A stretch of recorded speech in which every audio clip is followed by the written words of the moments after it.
ഇന്നത്തെ പ്രസംഗത്തിന് ഒരു പേര് കൊടുക്കുമെങ്കിൽ പണ്ടൊരിക്കൽ പകുതി പ്രസംഗിച്ച് നിർത്തിയ ഒരു തിരുവചന ഭാഗമാണിത്. പ്രസംഗത്തിൻ്റെ ഭോഷത്വത്താൽ ചിലരെ രക്ഷിക്കുവാൻ ദൈവത്തിന് കൃപയായി ഹിതമായി പ്രസംഗത്തിൻ്റെ ഭോഷത്വം എന്ന് ഒരു പേര് ഇതിന് കൊടുക്കാം. പ്രസംഗം എന്നത് വാക്ക, പ്രസംഗം എന്നത് ദൈവത്തിൻ്റെ ശൈലിയാണ്, പ്രസംഗം എന്നത് ശബ്ദമാണ്. ദൈവം എന്തെങ്കിലും ഒന്ന് ചെയ്യുന്നത് ദൈവത്തിൻ്റെ വാക്കിനാലാണ്, ദൈവത്തിൻ്റെ ശബ്ദത്താൽ.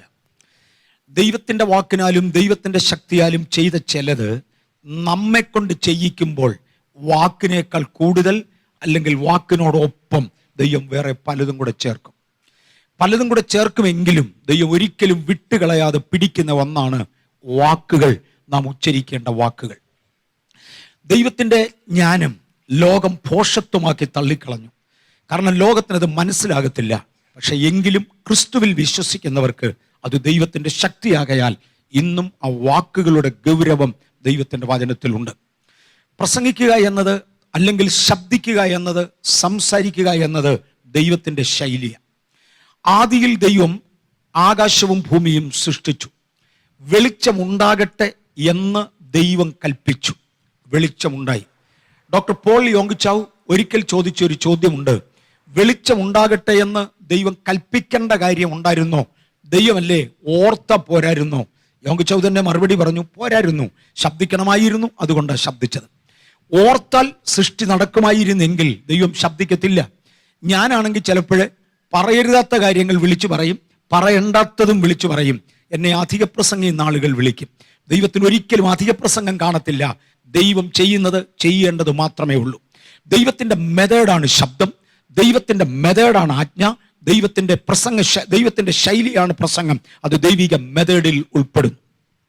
ഉൽപ്പത്തി പുസ്തകം 1-ാമത്തെ അധ്യായത്തിന്റെ 1-ാമത്തെ വാക്യം ദയവായി വായിക്കാം. നമ്മൾ അവിടെ നിന്ന് ഇങ്ങോട്ട് കയറി വരാൻ പോകാം. ഉൽപ്പത്തി പുസ്തകം 1-ാം അധ്യായത്തിന്റെ 1-ാമത്തെ വാക്യം.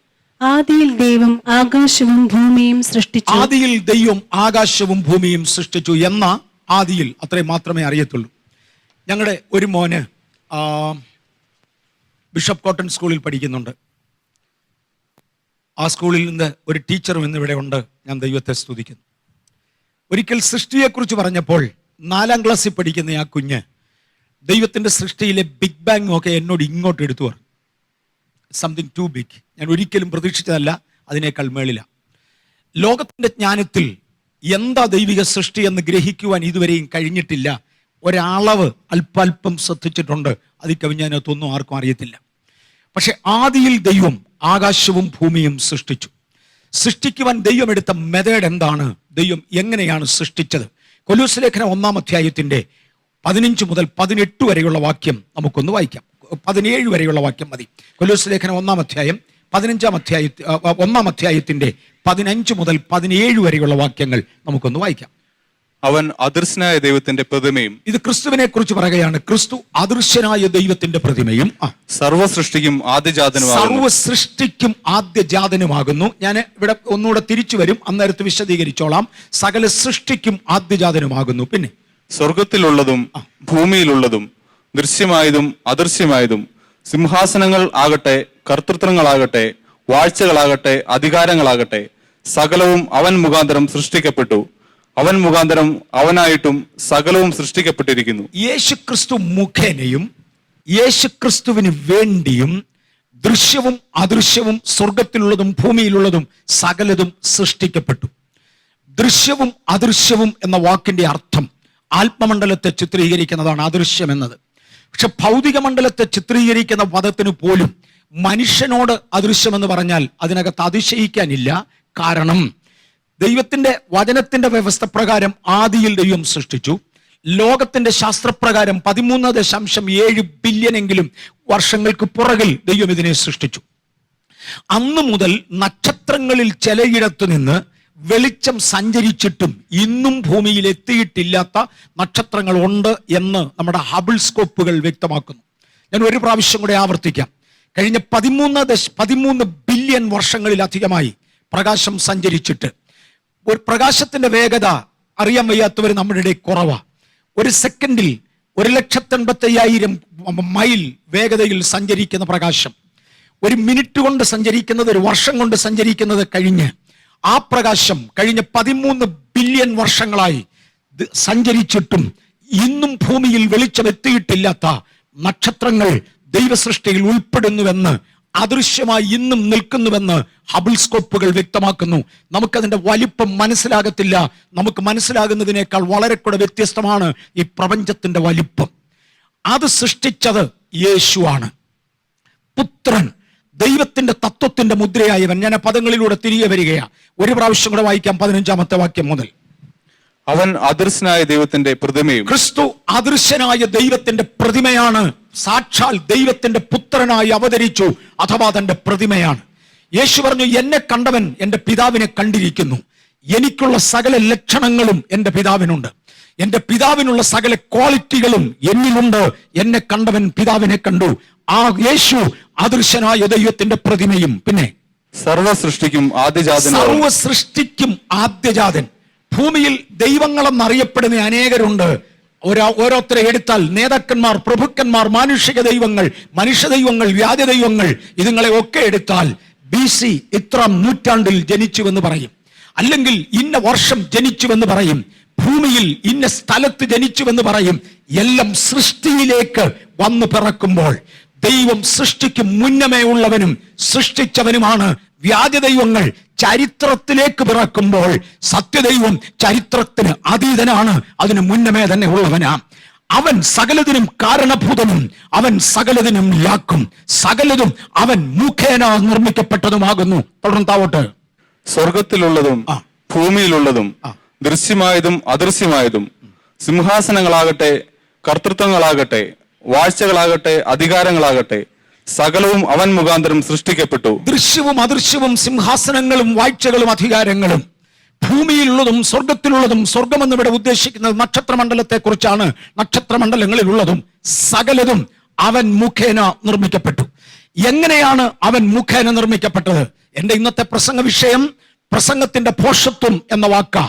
എങ്ങനെയാണ് ഇവ സൃഷ്ടിക്കപ്പെട്ടത്? യോഹന്നാന്റെ സുവിശേഷം 1-ാമത്തെ അധ്യായം 1-ാമത്തെ വാക്യം വായിക്കുമ്പോൾ നമുക്കത് മനസ്സിലാകും. എങ്ങനെയാണ് ഇത് സൃഷ്ടിക്കപ്പെട്ടത്? ക്രിസ്തു മുഖേനയാണ് സൃഷ്ടിക്കപ്പെട്ടത്. ക്രിസ്തുവിന് വേണ്ടിയാണ് സൃഷ്ടിക്കപ്പെട്ടത്. ക്രിസ്തു പിതാവായ ദൈവത്തിന്റെ പ്രതിമയാണ്. ക്രിസ്തു പിതാവായ ദൈവത്തിന്റെ ഭാഗമാണ്, അല്ലെങ്കിൽ മാതൃകയാണ്, മോഡലാണ്. ആ ക്രിസ്തു മുഖേന നിർമ്മിക്കപ്പെട്ടു, ക്രിസ്തുവിന് വേണ്ടി നിർമ്മിക്കപ്പെട്ടു എന്ന് നമ്മൾ കണ്ടു. ചരിത്രം തുടങ്ങുന്നത് ക്രിസ്തുവിന്റെ സൃഷ്ടിക്ക് ശേഷമാണ്. ചരിത്രത്തിൽ ഇതര ദേവന്മാരെന്ന് പേരുള്ളവർ വന്നു പിറന്നെങ്കിലും ചരിത്രാതീത കാലങ്ങൾക്ക് മുന്നമേ സാക്ഷാൽ ദൈവമായവൻ സകലതിനെയും സൃഷ്ടിച്ചു. എങ്ങനെ? യോഹന്നാൻ 1:1. ആദിയിൽ വചനമുണ്ടായിരുന്നു. ആദിയിൽ വചനമുണ്ടായിരുന്നു. വചനം ദൈവത്തോടു കൂടെ ആയിരുന്നു. ആദിയിൽ പ്രസംഗമുണ്ടായിരുന്നു, ശബ്ദമുണ്ടായിരുന്നു, വചനമുണ്ടായിരുന്നു. ആദിയിൽ വചനമുണ്ടായിരുന്നു, വചനം ദൈവത്തോട് കൂടെയായിരുന്നു. വചനം ദൈവമായിരുന്നു. വചനം ദൈവമായിരുന്നു. അവൻ ആദിയിൽ ദൈവത്തോടു കൂടെ ആയിരുന്നു. ക്രിസ്തു ആദിയിൽ ദൈവത്തോടു കൂടെയായിരുന്നു. സകലവും അവൻ മുഖാന്തരം ഉളവായി. സകലതും ക്രിസ്തു മുഖേന ഉളവായി. ആദിയിലെ വചനമായവൻ ക്രിസ്തുവാണ്. ആ ക്രിസ്തുവിനാൽ, തന്റെ ശബ്ദത്താൽ സകലതും സൃഷ്ടിക്കപ്പെട്ടു. ഇത് പറഞ്ഞ ലോകത്തിന് ഒരു ഭോഷത്വമാണ്. ഇന്ന് കുറെ കൂടെയൊക്കെ ലോകത്തിന് മനസ്സിലായി തുടങ്ങി. ഇത് എഴുതുന്ന കാലത്ത് ശുദ്ധ ഭോഷത്വമാണ്. ഈ ഭൂമി സൃഷ്ടിക്കപ്പെട്ടത്, അങ്ങും ഇഞ്ഞും തൊടുന്നത് ക്ഷമിക്കണം, അതേസമയം നമ്മൾ മനസ്സിലാക്കാൻ വേണ്ടിയാ. ഈ ഭൂമി സൃഷ്ടിക്കപ്പെട്ടത് ഏതോ അസാധ്യ കഴിവുള്ള ഒരു ദേവന്റെ വിയർപ്പിന്റെ ഒരു തുള്ളി തെറിച്ചു വന്നത് ഇവിടെ ഘനീഭവിച്ചു ഭൂമിയായി എന്ന് വിശ്വസിക്കുന്നവരുണ്ട്. മനസ്സിലാകുന്നുണ്ടോ? വാസ്തോലി എന്ന വാക്കുകൾ കേട്ടിട്ടുള്ളവർക്ക് ഇത് ഇച്ചിരി എളുപ്പം മനസ്സിലാവും. ഏതോ വലിയൊരു ദൈവമെന്ന് പറയുന്ന ഒരുത്തന്റെ വിയർപ്പ് തെറിച്ചു വന്ന് ഭൂഗോളമായി മാറിയെന്നും, ആ ഭൂമിയിൽ മുഴുവനും ആ വാസ്തു എന്നാണ് പുള്ളിയുടെ പേര്, ആ വാസ്തുവിന്റെ ശക്തി വ്യാപരിക്കുന്നുവെന്നും, ഞാൻ പണിതിരിക്കുന്ന വീടിനകത്ത് നന്മയുണ്ടാകേണ്ടതിന് ആ വാസ്തു ഇതിനെ അനുഗ്രഹിക്കണമെന്നും പറഞ്ഞ് വാസ്തുവിനുള്ള ബലി, വാസ്തോലി നടത്തുന്നവരുണ്ട്. ക്രിസ്ത്യാനി എന്ന് പേരുള്ളവർ പോലും അത്തരത്തിലുണ്ടെന്ന് ലജ്ജയോടെ പരസ്യമാക്കട്ടെ. വീടിന്റെ മുൻപിൽ ഒരു ചെറിയ ലോഹക്കഷണം വെച്ചാൽ അതുവഴി കയറുന്നവനാണ് വാസ്തു. ഇയാൾക്ക് ലോഹം ഇഷ്ടമാ പോലും, അവന്റെ വിയർപ്പിൽ നിന്നുണ്ടായതാണ്. അതുകൊണ്ട് ദൈവത്തിന്റെ വാക്കാണിതെന്ന് പറഞ്ഞാൽ ഭോഷത്വമാണെന്ന് പറഞ്ഞവർ കഴിഞ്ഞ കാലങ്ങളിൽ ജീവിച്ചിരുന്നു.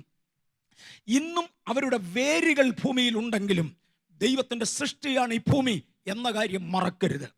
ദൈവം തന്റെ വാക്കുകൊണ്ട് ഇതിനെ സൃഷ്ടിച്ചു. ദൈവത്തിന്റെ മെത്തേഡ് വാക്കുകളാണ്. ദൈവത്തിന്റെ വാക്കുകൾ സൃഷ്ടിക്കുന്നതാണ്. ദൈവത്തിന്റെ വാക്കുകൾ സൃഷ്ടിയെ വളർത്തുന്നതും കൂടെയാണ്. ഉൽപ്പത്തി പുസ്തകം 1-ാം അധ്യായത്തിന്റെ 3-ാമത്തെ വാക്യത്തിൽ ഇരുളിൽ നിന്ന് വെളിച്ചമുണ്ടാകട്ടെ എന്ന് അവൻ കൽപ്പിച്ചു. ഇരുളിൽ നിന്ന് വെളിച്ചമുണ്ടാകട്ടെ എന്നവൻ കൽപ്പിച്ചു. സൃഷ്ടിച്ചത് ഒന്നുമില്ലാത്ത ശൂന്യതയിൽ നിന്ന് കൊണ്ടുവരികയായിരുന്നെങ്കിൽ ഇല്ലാത്ത വെളിച്ചത്തെ കൊണ്ടുവരേണ്ടതിന്, ഉള്ളതിനെ റീഫോം ചെയ്യേണ്ടതിന് ദൈവം തന്റെ വാക്ക് തന്നെയാണ് ഉപയോഗിക്കുന്നത്. ഒന്ന്, ഇല്ലായ്മയിൽ നിന്ന് സൃഷ്ടിക്കേണ്ടതിന് ദൈവം ഒരു ശബ്ദം ഉപയോഗിച്ചു, ഉളവായി വരട്ടെ. 2, ഉള്ളതിനെ രൂപീകരിക്കേണ്ടതിന്, ഇരുളിൽ നിന്ന് വെളിച്ചമുളവാക്കിയെടുക്കേണ്ടതിന്. നേരത്തെ ഇല്ലായ്മയിൽ നിന്നാണ്, ശൂന്യതയിൽ നിന്നാണ് ഭൂമിയെ സൃഷ്ടിച്ചത്, പ്രപഞ്ചത്തെ സൃഷ്ടിച്ചത്. ആ സൃഷ്ടിക്കപ്പെട്ടതിലുള്ള ഇരുളിൽ നിന്ന് വെളിച്ചത്തെ വിളിച്ചു കൊണ്ടുവരുന്നവനായ ദൈവം റീഫോർമേഷന് വേണ്ടി ദൈവം തന്റെ വചനത്തെയാണ് ഉപയോഗിക്കുന്നത്. ഉൽപ്പത്തി 1:11 വിത്തുള്ള സസ്യങ്ങൾ മുളച്ചു വരട്ടെ എന്ന് പറഞ്ഞു. ഉൽപ്പത്തി 1:20 ജലജന്തുക്കൾ കൂട്ടമായി ജനിക്കട്ടെ എന്ന് പറഞ്ഞു. ഉൽപ്പത്തി 1:24 കരജീവികൾ കൂട്ടമായി ജനിക്കട്ടെ എന്ന് പറഞ്ഞു. ഓരോന്നിനെ വിളിച്ചു വരുത്തി. ലോകത്തിന് ഇത് വെറും ഭോഷത്വമാണ്. കഴിഞ്ഞ ഒരു പ്രാവശ്യം ഈ മെസ്സേജിന്റെ ഭാഗം ഞാൻ ഇവിടെ എടുത്തത് എനിക്ക് ഓർമ്മയുണ്ട്. അന്ന് ഞാൻ പറഞ്ഞ ഉദാഹരണം ഒന്നുകൂടെ ആവർത്തിക്കാൻ പോകുകയാണ്. ഈ ഭൂമി മുഴുവനും സമുദ്രത്തിന്റെ കീഴിൽ മൂടപ്പെട്ടതായിരുന്നു. ഈ ഭൂമിയെ മുഴുവനും ദൈവം വെള്ളം കൊണ്ട് മൂടി. ആ ഭാഗം സൃഷ്ടിയിലേക്ക് ഇന്ന് പോകാൻ ഒക്കത്തില്ല. ദൈവം ഇതിനെ വെള്ളം കൊണ്ട് മൂടി. വെള്ളം കൊണ്ട് മൂടിയ ഇടത്ത് നിന്ന് ആ വെള്ളത്തെ മാറ്റിയേച്ച് ആ വെള്ളത്തിന്റെ കൂട്ടത്തിന് സമുദ്രം എന്ന് പേരിട്ടു. എന്ന് പറഞ്ഞാൽ പണ്ടൊരിക്കൽ ഈ ഭൂമി സമുദ്രത്തിന്റെ അടിയിലായിരുന്നു. സമുദ്രം എന്ന് പറഞ്ഞാൽ ഉപ്പുവെള്ളമാണ്. ഉപ്പുവെള്ളത്തിനകത്ത് മുങ്ങിക്കിടന്ന ഭൂമിയിൽ എന്തെങ്കിലും ഒരു കൃഷി നടത്തണമെങ്കിൽ മനുഷ്യന്റെ ചിന്തയിൽ എളുപ്പമല്ല. എങ്കിൽ തന്നെ ഈ ഉപ്പിന്റെ ശക്തിയെ കെടുത്തുന്ന ഏതെങ്കിലും ഒരു കെമിക്കൽ ഇവിടെ വാരി വിതറി നീണ്ട നാളുകൾ വ്യത്യസ്ത ടെമ്പറേച്ചറുകളിലൂടെ മാറ്റി ട്രീറ്റ്മെന്റുകൾ കൊടുത്ത് എവിടുന്നെങ്കിലും എത്രയോ കോടിക്കണക്കിന് ടണ്ണ് വിത്തുകൾ കൊണ്ടുവന്ന് ഇട്ട് ഒക്കെ മാത്രമേ ഇവിടെ സസ്യം ഉണ്ടാക്കാൻ ഒക്കത്തുള്ളൂ. അല്ലാതെ ഒരു വാക്കുകൊണ്ട് ഇവിടെ സസ്യം ഉണ്ടായി എന്ന് പറഞ്ഞാൽ അത് കേൾക്കുന്നവനൊരു ഭോഷത്വമാണ്. പക്ഷെ പ്രസംഗത്തിന്റെ ഭോഷത്വത്തിൽ തമ്പുരാൻ തീരുമാനിച്ചത് എനിക്ക് കെമിക്കലും വേണ്ട, എനിക്ക് ടണ്ണ് കണക്കിന് വിത്തും വേണ്ട, ഒരു വാക്ക് മതി. പ്രസംഗം ദൈവത്തിന്റെ മെതേടാ. ഈ മുപ്പ് പിടിച്ചു കിടക്കുന്ന മണ്ണിൽ അതത് തരം ഫലം കായ്ക്കുന്ന വിത്തുള്ള സസ്യങ്ങൾ മുളച്ചു വരട്ടെ. ഒരൊറ്റ വാക്കിന് ഭൂമിയുടെ ഉപരിതലം മുഴുവനും പച്ചിപ്പുള്ളതായി മാറി. അവിടെ തന്റെ പുല്ല് മുളയ്ക്കുവാൻ തുടങ്ങി, സസ്യങ്ങൾ ഉണ്ടായി വരുവാൻ തുടങ്ങി, വലിയ മരങ്ങൾ ഉണ്ടാകാൻ തുടങ്ങി. അതത് തരം ഫലം കായ്ക്കുന്ന വൃക്ഷം എന്ന പദം, വിത്തുള്ള വൃക്ഷം എന്ന പദം ഇപ്പം ഞാൻ തൊടുന്നില്ല. അത് തൊട്ടാൽ ഒരുപാട് പോകും. ഒരു പ്രധാനപ്പെട്ട സ്ഥലത്ത് ഒരു ഭയങ്കര സംഭവം നടന്നു. ഞാൻ ആ സംഭവത്തിൻ്റെ ഒരു മൂല മാത്രം നിങ്ങളുടെ മുമ്പിൽ ഒന്ന് പറയാം. ഞാനും സുനിലും രണ്ടുപേരും ആ സംഭവത്തിൽ ഞങ്ങൾ രണ്ടുപേരും വിറ്റ്നസ് ആയിരുന്നു. ഇന്ത്യക്ക് വെളിയിൽ ഒരു സ്ഥലത്ത് വെച്ചാണ് നടന്നത്. അതിപ്രധാനമായ ഒരു കോൺഫറൻസിൻ്റെ ഉള്ളിൽ പാട്ടുപാടാൻ വേണ്ടി ഒരാളിനെ വിളിച്ചു. അദ്ദേഹം പാട്ടുപാടാൻ രംഗത്ത് വന്നേച്ച് പറഞ്ഞു, ഞങ്ങളുടെ പാട്ട് കേൾക്കാൻ ഒരുപാട് ആളുകൾ കൂടും. കാര്യം ഞങ്ങളുടെ മെത്തേഡ് തന്നെ മനുഷ്യന് സ്വാതന്ത്ര്യം കൊടുക്കുക എന്നതാ. ഈ പറയുമ്പോൾ അദ്ദേഹം സൂട്ട് ഇട്ടിട്ടുണ്ട്. അദ്ദേഹം പറഞ്ഞു, എനിക്കാണെങ്കിൽ ഈ ടൈ ഒക്കെ കെട്ടിയിരിക്കുന്നതുകൊണ്ട് ഭയങ്കര പ്രയാസം, ഞാനൊന്ന് സ്വതന്ത്രം പ്രാപിച്ചോട്ടെ, നിങ്ങൾക്ക് വിരോധമില്ലെങ്കിൽ ഇതൊന്ന് അഴിച്ചോട്ടെ. അപ്പം ആരാണ്ട് കൂവി അഴിച്ചോളാൻ പറഞ്ഞു. അയാളെ ടൈ അഴിച്ചൊരേറെറിഞ്ഞു ഒത്തു. അത് കഴിഞ്ഞപ്പോൾ പറഞ്ഞു ഈ കോട്ട് അതും ഊരി. അങ്ങനെ പലതും ഊരി കഴിഞ്ഞപ്പോൾ പുള്ളി ചാടാൻ തുടങ്ങി. ഇപ്പോൾ ഞാൻ സ്വതന്ത്രനായി. ആളുകൾ കൂടെ ചാടി. ചാട്ടം നടന്നുകൊണ്ടിരിക്കുമ്പോൾ അദ്ദേഹം പറഞ്ഞു, ഞാൻ എൻ്റെ കൊച്ചുമോനെ കൂടെ എൻ്റെ കൂടെ കൊണ്ടുവന്നിട്ടുണ്ട്. മോനോ കൊച്ചുമോനോ സമ്പടി എൻ്റെ കൂടെ കൊണ്ടുവന്നിട്ടുണ്ട്, അവനെ കൂടെ ഒന്ന് വിളിച്ചോട്ടെ എന്ന് ചോദിച്ചു. കയറി വന്നു ഒരു ഹിപ്പി. മുടി ഒരിടത്തൂടെ വളർത്തിയിട്ടുണ്ട്, വേറൊരിടത്തൂടെ മുറിച്ചിട്ടുണ്ട്, മുഖം മൊത്തം വികൃതമാണ്. ആകപ്പാടെ ഒരു വികൃത ജീവി കയറി വന്നു. അയാൾ പറഞ്ഞു, ഇക്കാലത്തെ സ്വാതന്ത്ര്യത്തിന് വേണ്ടി ഞങ്ങൾ ഇങ്ങനെയാക്കി, അതുകൊണ്ട് എല്ലാവരും സ്വതന്ത്രരാണ് എന്ന് പറഞ്ഞു. അവൻ കുറെ ചാടി, വിഡ്ഢികൾ കൂടെ ചാടി. ചാട്ടം അവസാനിച്ച ശേഷമായിരുന്നു RW ഷാംബാഗ് രംഗത്ത് കയറി വരുന്നത്.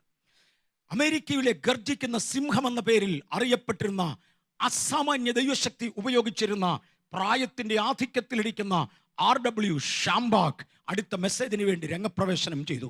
ഷാംബാഗ് അതേ സ്റ്റേജിലോട്ട് കയറിയ ശേഷം പറഞ്ഞു, എനിക്ക് പ്രായം ഒത്തിരിയായി, 84 കഴിഞ്ഞു. എൻ്റെ യൗവനപ്രായത്തിലും ചെറുപ്പത്തിലും ഞാൻ ഈ രാജ്യത്ത് വന്നിട്ടുണ്ട്. ഇന്ന് നിങ്ങൾ കാണുന്ന ഈ കെട്ടിടം പണിയുവാൻ, ഈ സ്ഥലം വാങ്ങുവാൻ, ഇവിടുത്തെ പ്രൈം മിനിസ്റ്ററെ കണ്ട് പെർമിഷൻ വാങ്ങുവാൻ, ഇന്ന് ക്രൂസൈഡ് കണ്ടക്ട് ചെയ്യുന്ന, ഈ കോൺഫറൻസ് കണ്ടക്ട് ചെയ്യുന്നയാൾ എൻ്റെ ആ ഇൻഫ്ലുവൻസ് ആണ് ഉപയോഗിച്ചത്, എന്നെയാണ് ഇവിടെ കൊണ്ടുവന്നത്. ഈ 84-ാമത്തെ വയസ്സിൽ എന്തിനാ എന്നെ ഇങ്ങോട്ട് വിളിച്ചതെന്ന് എനിക്കറിയാൻ വയ്യ. രണ്ടായാലും ഒറ്റയ്ക്ക് യാത്ര ചെയ്യാൻ പ്രയാസമായതുകൊണ്ട് ഞാനും എൻ്റെ കൊച്ചുമോനെ കൂടെ കൊണ്ടുവന്നിട്ടുണ്ട്. മുമ്പേ ഒരുത്തൻ്റെ കൊച്ചുമോനെ കൊണ്ടുവന്നിരുന്നു, ഞാനും എൻ്റെ കൊച്ചുമോനെ കൊണ്ടുവന്നിട്ടുണ്ട്. നിങ്ങളെ ഒന്ന് പരിചയപ്പെടുത്തിക്കോട്ടെ. അദ്ദേഹം കൊച്ചുമോനെ വിളിച്ചു. RW ഷാംബാക്കിൻ്റെ കൊച്ചുമകൻ ആൾക്കൂട്ടത്തിൻ്റെ ഇടയിൽ ഇരിപ്പുണ്ടായിരുന്നു. അവിടുന്ന് എഴുന്നേറ്റു, സ്റ്റേജിലേക്ക് കയറി വരാൻ പറഞ്ഞു. ഒരു ഡാർക്ക് കളറിലുള്ള കോട്ട്, സൂട്ട് ഷാംബാക്ക് ഇട്ടിട്ടുണ്ട്. അതുപോലൊരു സൂട്ട് മോനും ഇട്ടിട്ടുണ്ട്. നീറ്റായി വസ്ത്രധാരണം ചെയ്തിട്ടുണ്ട്. അതുപോലെ ഇവനും വസ്ത്രധാരണം ചെയ്തിട്ടുണ്ട്. ഒരു കറുത്ത പെയർ ഷൂസ് ഷാംബാക്കിൻ്റെ കാലയിലുണ്ട്. അതുപോലൊരു ഷൂസ് കൊച്ചുമോന്റെ കാലയിലുമുണ്ട്. അദ്ദേഹം പറഞ്ഞു, ദൈവം സൃഷ്ടിച്ചപ്പോൾ അതാത് തരത്തിലുള്ള ഫലം കായ്ക്കുന്ന വിത്തുള്ള സസ്യങ്ങളെ സൃഷ്ടിച്ചിട്ടുള്ളൂ. തരം മാറി കായ്ക്കുന്നത് ദൈവ സൃഷ്ടിയിൽ പെടുന്നതല്ല.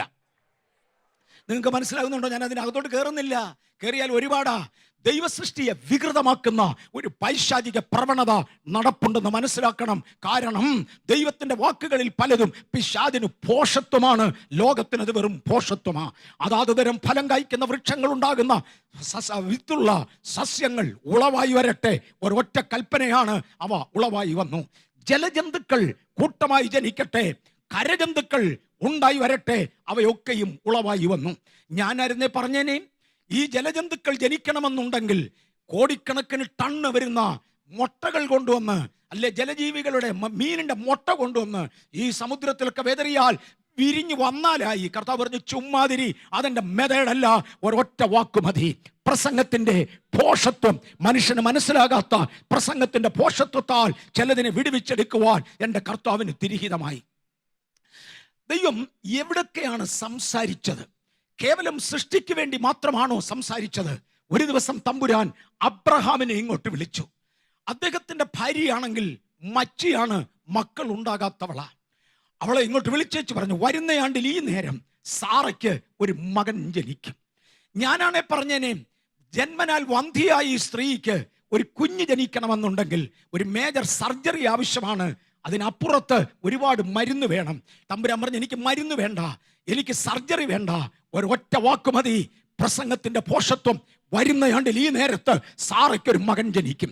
ഇന്ന് പകൽ ശരീരത്തിന്റെ ആന്തരിക ഭാഗങ്ങൾ, ഓർഗനുകൾ പ്രവർത്തിക്കാത്തവരെ, ഇന്നൊരൊറ്റ വാക്ക് മതി.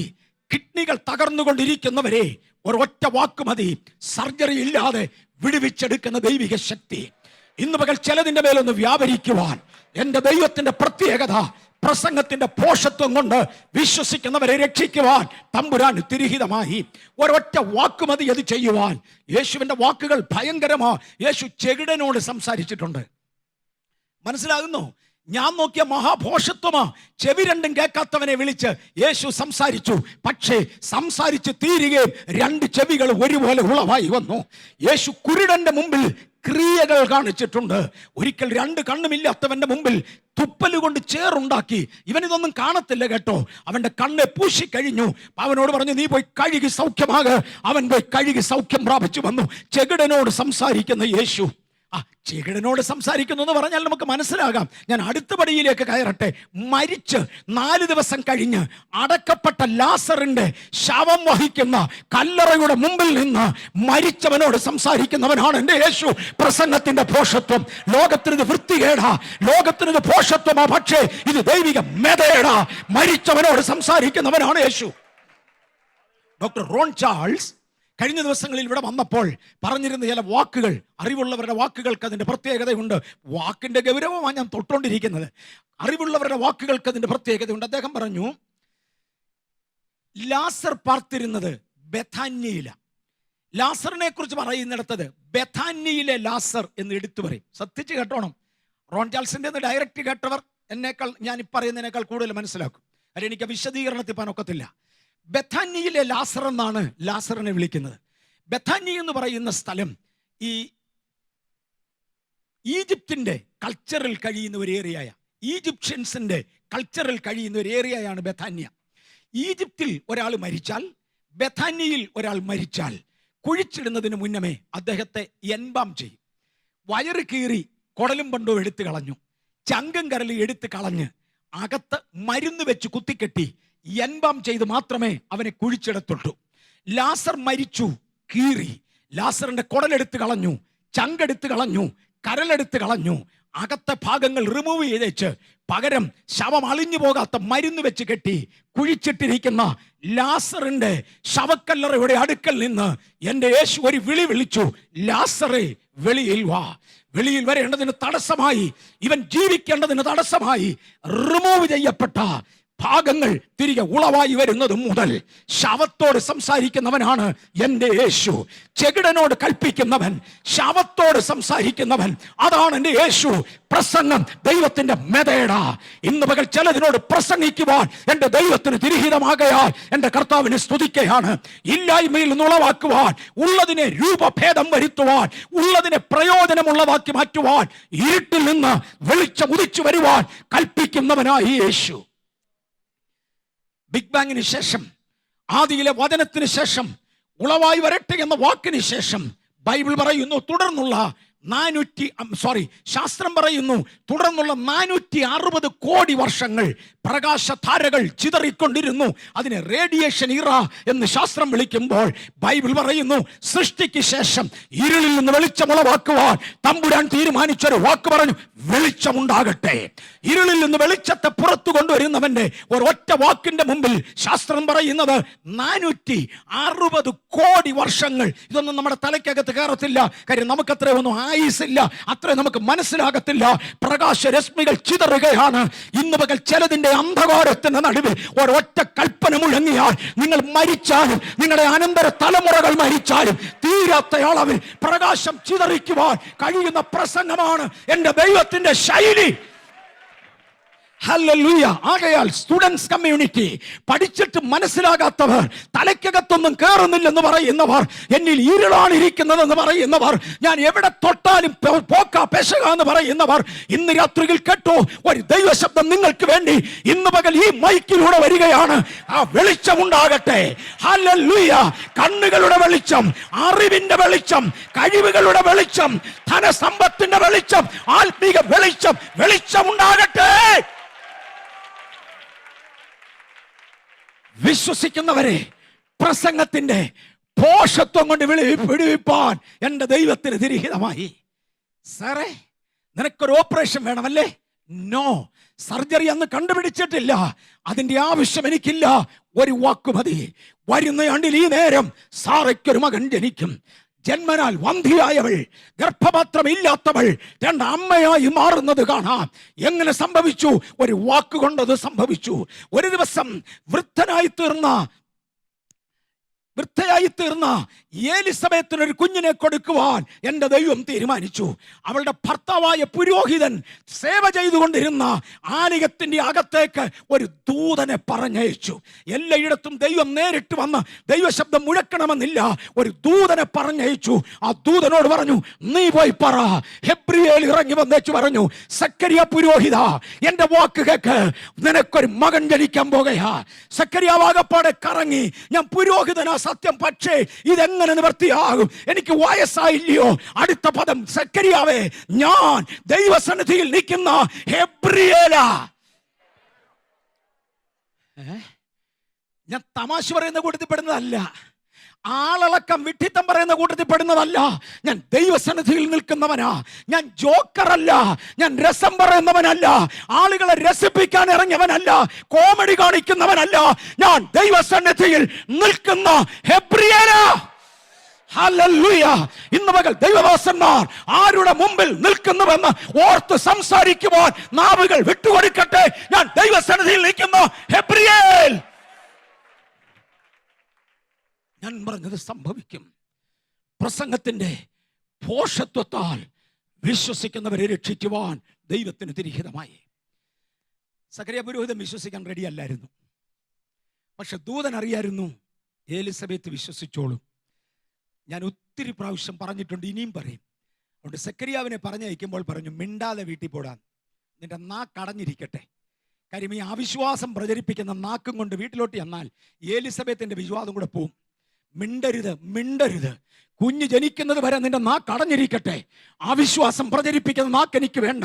ഇല്ലായ്മയിൽ നിന്നുളവാക്കിയവന് ഇന്നും ചെയ്യുവാൻ സാധിക്കും. ഇല്ലായ്മയിൽ നിന്നുളവാക്കിയവന് ഇന്നും ചെയ്യുവാൻ സാധിക്കും. ഓ ഗോഡ്, പഴയകാല അനുഭവങ്ങൾ ഞാൻ ഒരുപാട് ഓർക്കുന്നുണ്ട്. ഒരു പൊതുസ്ഥലത്ത് നിൽക്കുന്നത് കൊണ്ടും ഞാൻ പറയുന്ന ആളുകൾ മാന്യരായി ഇന്ന് ജീവിക്കുന്നത് കൊണ്ടും പേരുകൾ ഉച്ചരിക്കുവാൻ ഈ പൊതുസ്ഥലത്ത് ഈ വെബ്സൈറ്റിന് മുമ്പ് ഞാൻ താല്പര്യപ്പെടുന്നില്ല. HAL ഏരിയയിൽ നിന്ന് നമ്മുടെ ചർച്ചിൽ വന്നുകൊണ്ടിരുന്ന ഒരു കുടുംബമുണ്ടായിരുന്നു. ആ സഹോദരിക്ക് കണ്ണിന് കാഴ്ചയില്ലഞ്ഞതിനാൽ, അല്ലെ കാഴ്ച വളരെ കുറഞ്ഞു പോയതിനാൽ പ്രാർത്ഥിക്കാൻ വേണ്ടി വന്നതാ. ഒരു ദുഷ്ട ശക്തി അവരുടെ കൂടെ ഉണ്ടായിരുന്നതിനെ പറഞ്ഞു വിട്ടു. അവരന്ന് വരെ ആരാധിച്ചു കൊണ്ടിരുന്ന ദുരാത്മാവ് അവരെ വിട്ടുപോയതോടുകൂടെ ആ സ്ത്രീയുടെ കണ്ണിന്റെ കാഴ്ച മടങ്ങി വന്നു. ഭാര്യാഭർത്താക്കന്മാർ 2 കുഞ്ഞുങ്ങളുണ്ട്. അവരുന്നവരുമായി റെഗുലറായി ചർച്ചിൽ വരാൻ തുടങ്ങി. ചർച്ചിൽ വരാൻ തുടങ്ങിയതിനെ തുടർന്ന് ആ സഹോദരി ഇങ്ങനെ പറഞ്ഞു, അവരുടെ വിവാഹത്തിന് മുമ്പ് മുതലേ തന്നെ വയറിനകത്ത് എന്തൊക്കെയോ അസ്വസ്ഥതകൾ ഉണ്ടായിരുന്നു. അതുകൊണ്ട് അവർ വിവാഹത്തിന് യോഗ്യയല്ല എന്ന് പോലും ഡോക്ടേഴ്സ് പറഞ്ഞിരുന്നു. രണ്ടായാലും വിവാഹം കഴിഞ്ഞു. എന്നുമെന്നും പ്രശ്നം ഉണ്ടായിരുന്നെങ്കിലും വേഗത്തിൽ 2 കുഞ്ഞുങ്ങൾ, ഒരു കുഞ്ഞ് ജനിക്കുന്നെങ്കിൽ ജനിച്ചു, ഇല്ലെങ്കിൽ 1-2 വർഷത്തിനകം ഒരു സർജറിക്ക് പോയി ആന്തരിക ഘടകങ്ങൾ പലതും എടുത്തു കളഞ്ഞേ പറ്റൂ എന്ന് ഡോക്ടേഴ്സ് വിധിച്ചു.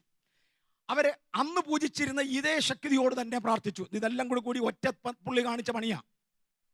അതിനോട് തന്നെ പ്രാർത്ഥിച്ചു. പെട്ടെന്ന് അവർ ഗർഭിണിയായി. 2 കുഞ്ഞുങ്ങൾ, ഇരട്ട കുഞ്ഞുങ്ങൾ ജനിച്ചു. കണ്ടക്കൊള്ളാവുന്ന നല്ല കുഞ്ഞുങ്ങൾ. ഉദ്ദേശം 7 വയസ്സ്. ആ കുഞ്ഞുങ്ങൾക്ക് പ്രായമായ ശേഷമാണ് അവർ ചർച്ചിൽ വരുന്നത്. ഉദ്ദേശം 7 വയസ്സ്.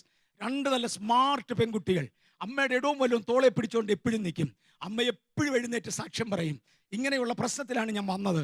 അതുകൊണ്ട് ഈ 2 കുഞ്ഞുങ്ങൾ ജനിച്ച് കഴിഞ്ഞ ഉടനെ തന്നെ എൻ്റെ ശരീരത്തിൻ്റെ ആന്തരിക അവയവങ്ങൾ റിമൂവ് ചെയ്തു.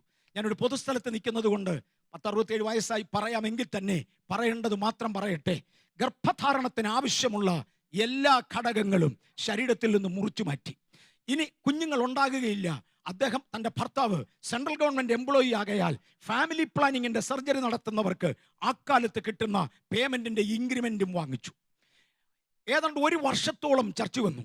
ആരോട് സംസാരിച്ചാലും എപ്പോൾ സാക്ഷി പറഞ്ഞാലും ഈ സ്ത്രീ എഴുന്നേറ്റ് പറയും, എനിക്ക് ഇന്ന അവയവങ്ങൾ ഇല്ല, എടുത്തു കളഞ്ഞു. 67 വയസ്സുള്ള എനിക്കിത് പറയാൻ പ്രയാസം തോന്നുന്നു. പക്ഷെ അവരെ അനുഭവിച്ചതായതുകൊണ്ട് തൻ്റെ ഇടത്തോടെ പറയുമായിരുന്നു.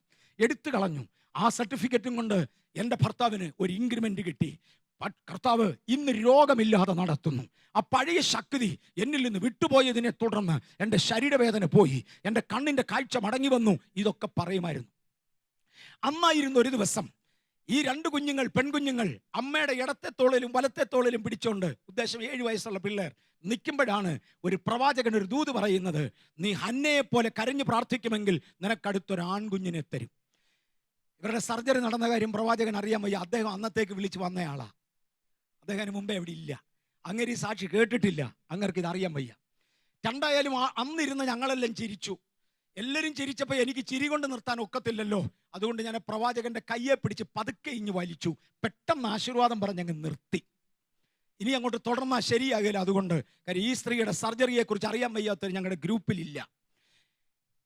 ഞാൻ പറഞ്ഞു നിർത്താം, ഇങ്ങനൊരു അബദ്ധം പറ്റിയിട്ടുണ്ട്. അദ്ദേഹം പറഞ്ഞു അതെനിക്ക് അറിയാൻ വയ്യ, പക്ഷെ ദൈവം എന്നോട് പറഞ്ഞു. ഞാൻ പറഞ്ഞ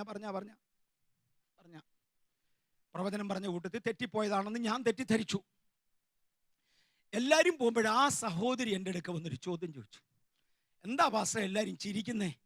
ഞാൻ പറഞ്ഞു സിസ്റ്റർ എല്ലാവരോടും പറഞ്ഞു നടന്നല്ലേ, എല്ലാവർക്കും അറിയത്തില്ലേ, അതുകൊണ്ടാ. ആ സഹോദരി എന്നോട് തിരിച്ചു ചോദിച്ചൊരു ചോദ്യം. താൻ അക്രൈസ്തവ മാർഗത്തിൽ നിന്ന് മുന്നോട്ട് വന്നിട്ട് ചില മാസങ്ങളെ ആയിട്ടുള്ളൂ.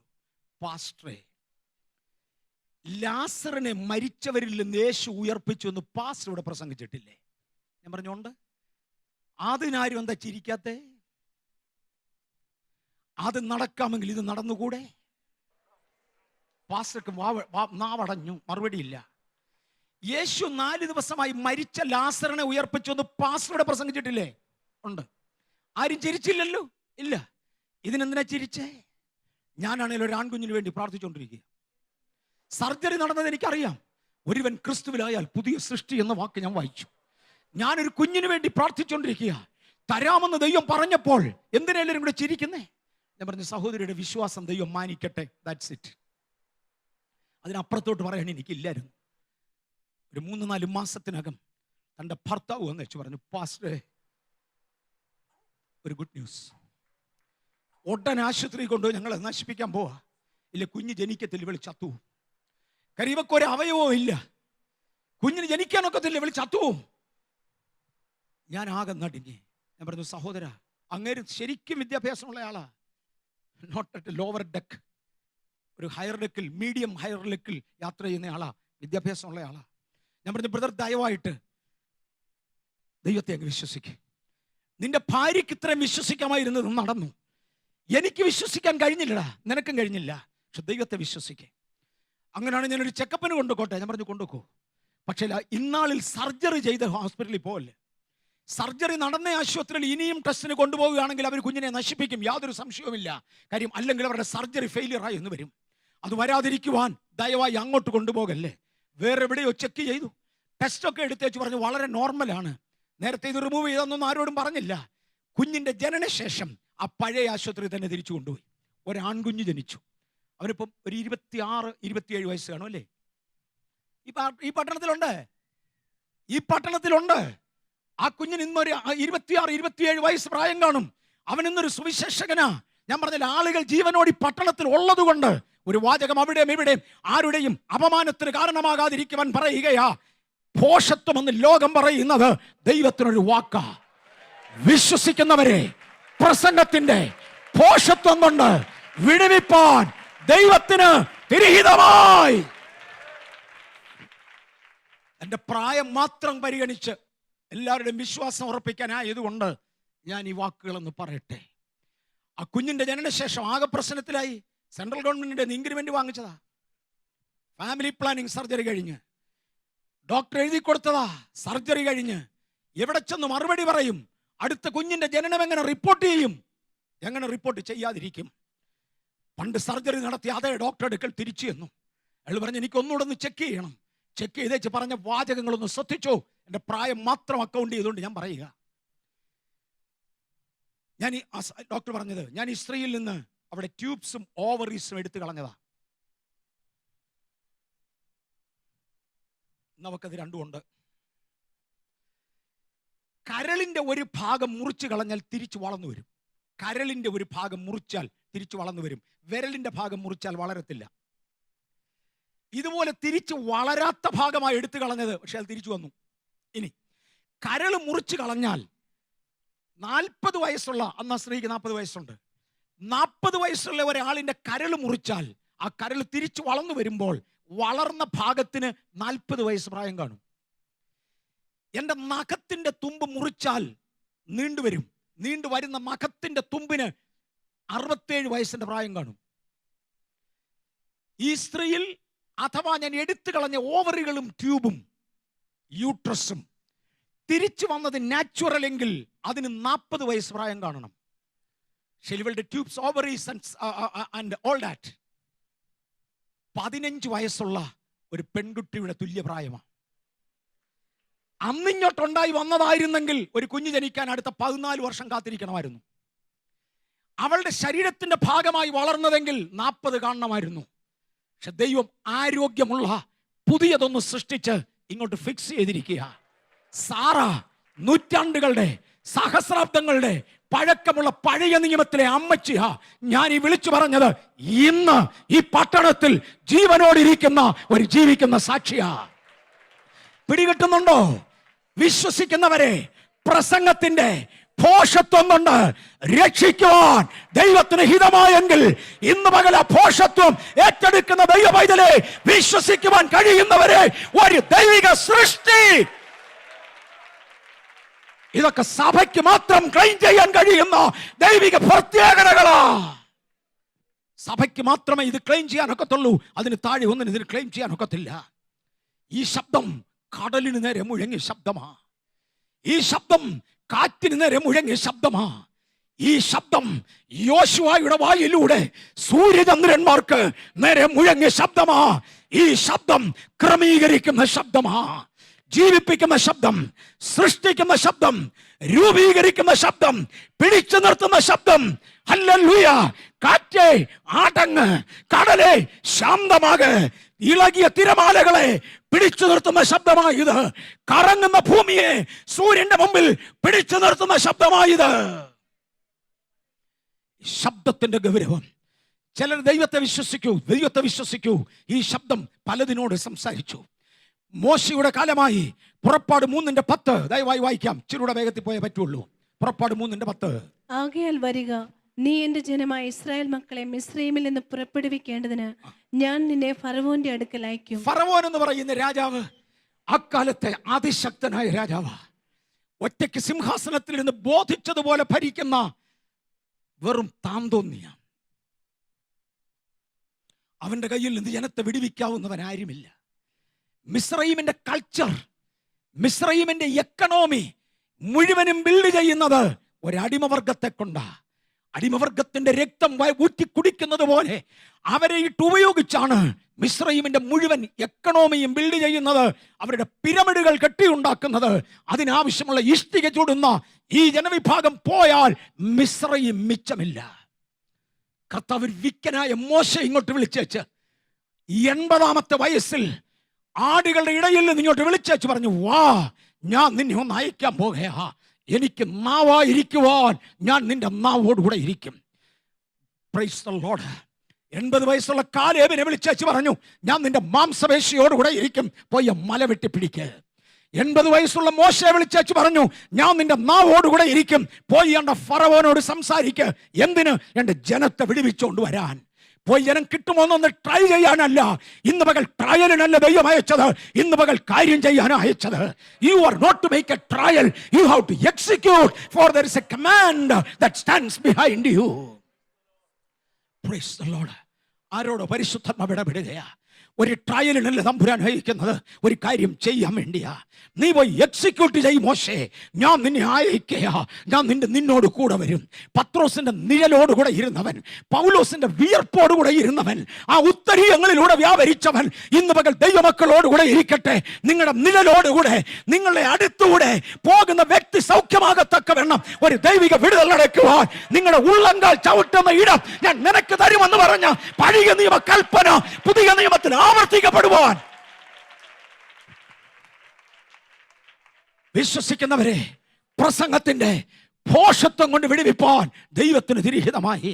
ചെകിടനോട് സംസാരിക്കുക എന്ന് പറഞ്ഞാൽ ലോകത്തിന് ഭോഷത്വമാ. ശവത്തോട് സംസാരിക്കുക എന്ന് പറഞ്ഞാൽ ലോകത്തിന് ഭോഷത്വമാ.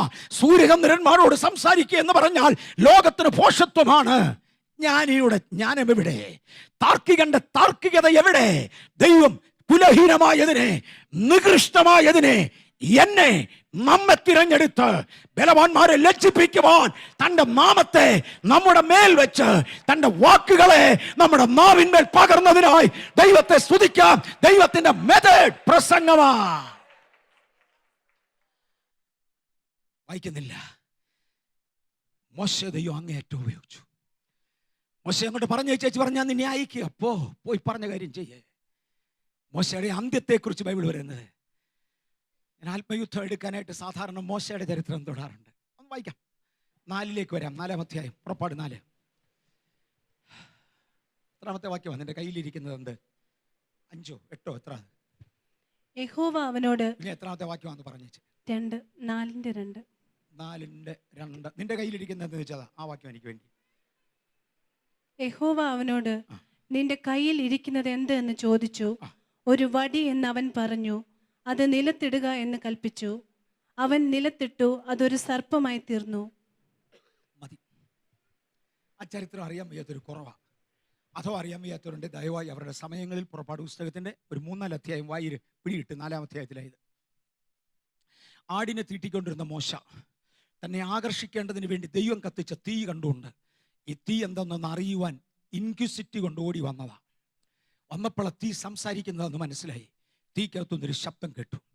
ഇതെന്തെന്ന് കാണുവാൻ മോശ അടുത്ത് എന്നുടനെ പറഞ്ഞു, നീ നിൽക്കുന്നത് വിശുദ്ധ സ്ഥലമാകയാൽ കാലിൽ നിന്നും ചെരുപ്പഴിച്ച് എറിഞ്ഞു കളകാം. അവൻ ചെരുപ്പഴിച്ച് എറിഞ്ഞു കളഞ്ഞു. തുടർന്ന് ദൈവം അദ്ദേഹത്തോട് സംസാരിക്കാൻ തുടങ്ങി. ഒരു ചോദ്യം ചോദിച്ചു, നിന്റെ കയ്യിലിരിക്കുന്നത് എന്ത്? പറയുക. മോശ പറഞ്ഞു, ഇതൊരു വടിയ. മിനിറ്റുകൾ എണ്ണിക്കൊണ്ട് ചുരുക്കുക. വിശദീകരിച്ച 2 മണിക്കൂർ പോവും. ആത്മയുദ്ധത്തിന്റെ അതിപ്രധാന ഭാഗമാണ്. ചിലർ പറയാറുണ്ട് മോശയുടെ ഇരുന്ന ഒരു ഉണക്കവടിയാന്ന്. അല്ലെന്നാരും പറഞ്ഞില്ല. പക്ഷെ അങ്ങനല്ല ബൈബിളിൽ പറയുന്നത്. ബൈബിളിൽ പ്രധാനമായും 4 തരം വടികളെ കുറിച്ച് പറയുന്നുണ്ട്. ഏറ്റവും താണ വടി അടിക്കാൻ ഉപയോഗിക്കുന്ന വടിയാ. നമ്മൾ ഒരു ബൈബിൾ ക്ലാസ് എടുത്ത കൂട്ടത്തിൽ ഞാൻ പറഞ്ഞായിരുന്നു, ശുശ്രൂഷകന്മാർ പോകുമ്പോൾ ആ സാധനം കൊണ്ടുപോരുമെന്നാണ് പറഞ്ഞത്. 2, കുത്തി നടക്കാൻ ഉപയോഗിക്കുന്ന വടിയ, അത് കൊണ്ടുപോകാൻ അനുവാദമുണ്ട്. 3, ആടുകളെ തീറ്റുന്ന വടിയ. 4, അധികാരത്തെ ചിത്രീകരിക്കുന്ന അംശവടിയ. 5 വടികളുണ്ട്, 4 വടികളുണ്ട് പഴയ നിയമത്തിൽ. അടിക്കാൻ ഉപയോഗിക്കുന്നത്, കുത്തി നടക്കാൻ ഉപയോഗിക്കുന്നത്, ആട് തീറ്റാൻ ഉപയോഗിക്കുന്നത്, അധികാരത്തെ ചിത്രീകരിക്കുന്ന അംശവടി. മോശ പറഞ്ഞത് എൻ്റെ കയ്യിലിരിക്കുന്നത് അധികാരത്തെ ചിത്രീകരിക്കുന്ന അംശവടിയാന്ന, ഉണക്കക്കൊള്ളിയാന്നല്ല. അന്ന് ഒരു എബ്രായന്, മോശ എബ്രായനാ ബേസിക്കലി, അന്നൊരു എബ്രായന് ഒരു അംശവടി ഉപയോഗിക്കണമെങ്കിൽ അവന് ചില യോഗ്യതകൾ വേണം. 1, അവൻ ജനിച്ച കുടുംബത്തിന്റെ വലിപ്പം. ഇസ്രയേലിൽ ഒരു ഗോത്രത്തിൽപ്പെട്ട ഒരു പുരുഷൻ, 12 ഗോത്രങ്ങളാണ് അവർക്കുള്ളത്, അതിലെ ഏതെങ്കിലും ഒരു ഗോത്രത്തിൽപ്പെട്ട ഒരു പുരുഷൻ വേറൊരു ഗോത്രത്തിൽപ്പെട്ട ഒരു പെൺകുട്ടിയെ വിവാഹം കഴിച്ചാൽ ഗോത്രങ്ങൾ തമ്മിൽ ഇടകലർന്നു. പുതുതായി ജനിക്കാൻ പോകുന്ന കുഞ്ഞ് ഒരു ഗോത്രത്തിലും പെടുന്നതല്ല, സങ്കരവർഗമാണ്. ഒരു സങ്കരവർഗത്തിലായി പോയാൽ പിന്നെ അവൻ അംശവടി എടുക്കാൻ ഒക്കത്തില്ല. ലേവ്യ കുടുംബത്തിലെ ഒരു പുരുഷൻ ലേവി പെൺകുട്ടിയെ വിവാഹം കഴിച്ച് ലേവ്യനായി പിറന്ന കുടുംബ പാരമ്പര്യമുള്ളവന് മാത്രമേ അന്നൊരു അംശവടി ഉപയോഗിക്കാൻ പറ്റത്തുള്ളൂ. മോശ ലേവ്യന, കുടുംബത്തിന്റെ ശ്രേഷ്ഠത. അവന്റെ വടി എപ്പോഴും വിളിച്ചു പറയും, ഞാൻ 1-ാം തരം കുടുംബത്തിൽ ജനിച്ചതാ. നല്ല കാര്യം. 2, മതവിദ്യാഭ്യാസം കംപ്ലീറ്റ് ചെയ്തവന് മാത്രമേ അംശവടി ഉപയോഗിക്കാൻ ഒക്കത്തുള്ളൂ. മോശ മുലകുടി മാറുന്ന പ്രായം വരെ മാത്രമേ വീട്ടിലുണ്ടായിരുന്നുള്ളെങ്കിലും അതുകൊണ്ട് അമ്മ അത് കംപ്ലീറ്റ് ചെയ്തു. 3, പ്രാർത്ഥനാ ജീവിതത്തിന്റെ ഗൗരവം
സൂക്ഷിക്കുന്നവന് മാത്രമേ ഒരു അംശവടി ഉപയോഗിക്കാൻ ഒക്കത്തുള്ളൂ.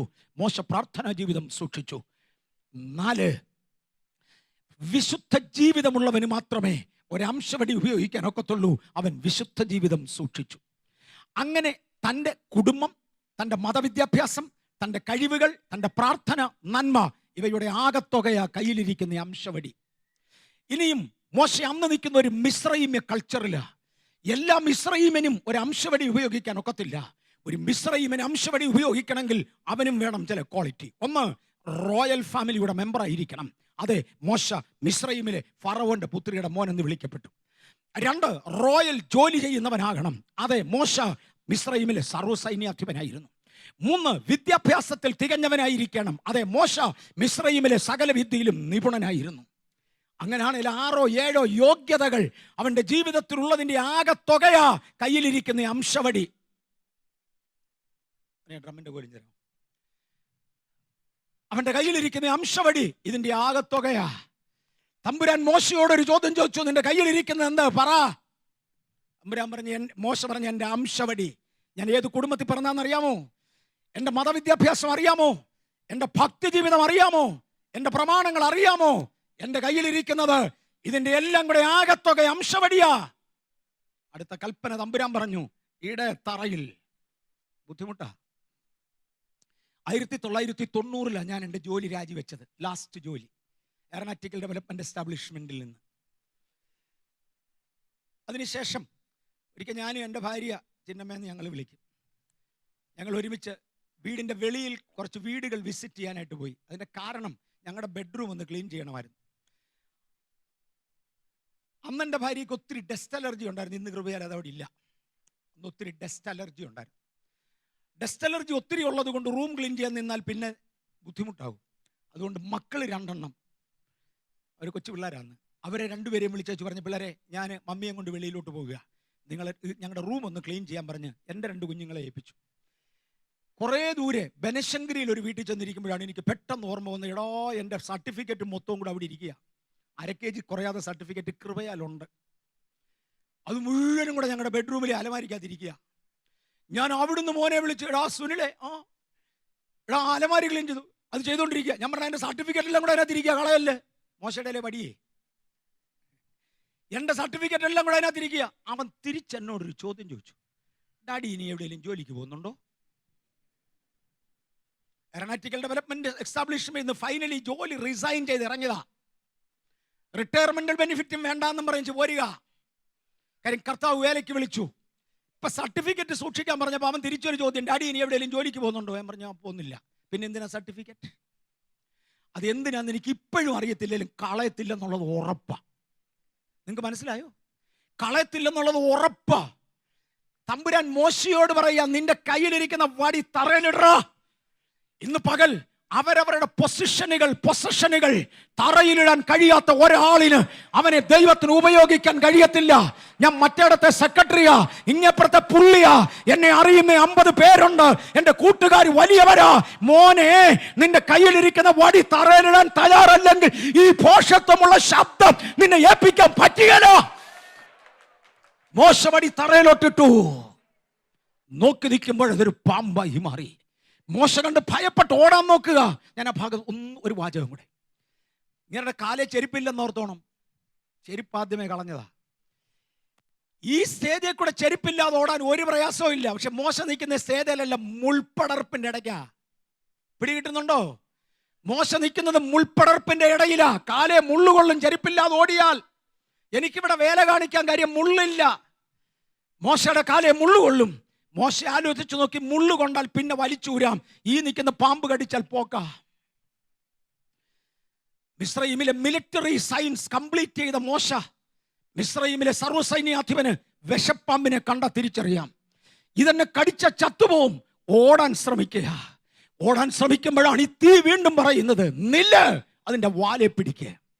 ഞാൻ ആദ്യമേ മൈക്രോഫോൺ ഒന്ന് ഉപയോഗിച്ചോട്ടെ ഒരു എക്സ്പ്ലനേഷന് വേണ്ടി. ഞാൻ ഏത് കൺവെൻഷന് പ്രസംഗിച്ചാലും ഏത് കോൺഫറൻസിന് പ്രസംഗിച്ചാലും മൈക്ക് കാണും. അതും കൊണ്ടാണ് ആ ഉദാഹരണം അങ്ങനെ എൻ്റെ അകത്തങ്ങ് കയറിയത്. ഈ മൈക്ക് എടുത്താൽ ഇതിന് അല്പം വലിപ്പമുള്ള ഒരു ഭാഗമുണ്ട്, അവിടെ മുതൽ താഴോട്ട് പോകുന്ന ഒരു ചെറിയ ഭാഗമുണ്ട്. ഇത് തറയെ വീണ് പാമ്പാകുകയാണെങ്കിൽ ഇതിൻ്റെ തല ഏതായിരിക്കും, വാല ഏതായിരിക്കും? എൻ്റെ കോമൺ സെൻസിൽ കൈ പിടിക്കാൻ ഉപയോഗിക്കുന്ന ആ വലിയ ഭാഗം തലയായിരിക്കും, തറയിൽ തൊടാൻ ഉപയോഗിക്കുന്നത് വാലായിരിക്കും. ഇനി ഇങ്ങോട്ട് നോക്കൂ, വലിപ്പമുള്ള ഭാഗം തലയായിരിക്കും, ചെറിയ ഭാഗം വാലായിരിക്കും. ഇത് തറയിലോട്ട് വീണു, സർപ്പമായി മാറി. തമ്പുരാൻ പറഞ്ഞ് തിരിച്ച വടി ഇങ്ങി എടുത്തു. പക്ഷെ എടുക്കുമ്പോൾ ഇട്ട പോലെ എടുക്കരുത്, അതിൻ്റെ വാലയിലോട്ട് പിടിച്ചോണം. മിലിറ്ററി സയൻസ് പറയുന്നത് കേട്ടോ, കേട്ടിട്ടില്ലാത്തവർ, മിലിറ്ററി സയൻസ് പറയുന്നത് വിഷപ്പാമ്പിനെ കറക്റ്റ് പിടിക്കാമെങ്കിൽ തലയ്ക്കാ പിടിച്ചതെങ്കിൽ വായ അടച്ചു പിടിക്കാം. ഒത്താൽ 5% ചാൻസ് ഉണ്ട് കടി കൊണ്ട് ചാകാതെ പിടിക്കാൻ അറിയാവുന്നവർക്ക്. വാലെ പിടിച്ചാൽ അത് വളഞ്ഞ് കടിക്കും, രക്ഷപ്പെടാൻ 0 ചാൻസ്. തമ്പുരാൻ പറഞ്ഞ നിന്റെ വാലയിലോട്ട് പിടി. മോശ ചാകുമെന്ന് ഉറപ്പായി, പക്ഷെ കൽപ്പന അനുസരിപ്പാൻ തയ്യാറായി. വാലയിലോട്ട് പിടിച്ചു. അത് പഴയതുപോലെ ഒരു വടിയായി മാറി. ശ്രദ്ധിച്ചോണം, പണ്ട് പിടിച്ചിരുന്നത് ഇവിടെ കുത്തി നടക്കും. ഇപ്പോൾ പിടിക്കുന്നത് വാലയില, തലയാ തറയെ കുത്തുന്നത്. നിങ്ങൾ കണ്ട ചിരിക്കത്തില്ലേ? ഈ പൊട്ടനാരടാ അംശവടി കൊടുത്തേ? ഞാൻ ആകപ്പാടെ നല്ല ഒരു ഉടുപ്പൊക്കെ ഇട്ട് നിൽക്കുക, ഇതങ്ങോട്ട് ഊരി ബട്ടൺ പുറകിലോട്ടാക്കി ഇട്ടാൽ നിങ്ങൾ എന്നെ വിടുമോ? മനസ്സിലാകുന്നുണ്ടോ? ഏത് മൃഗമാടാ ഇവനെന്ന് ചോദിക്കത്തില്ലേ? മോശേ, നാട്ടുകാരൻ നിന്നെ കാണട്ടടാ, നീ എൻ്റെ നാമം വഹിക്കുന്നതിനാൽ നീ സാധാരണക്കാരിൽ നിന്ന് വ്യത്യസ്തനാ.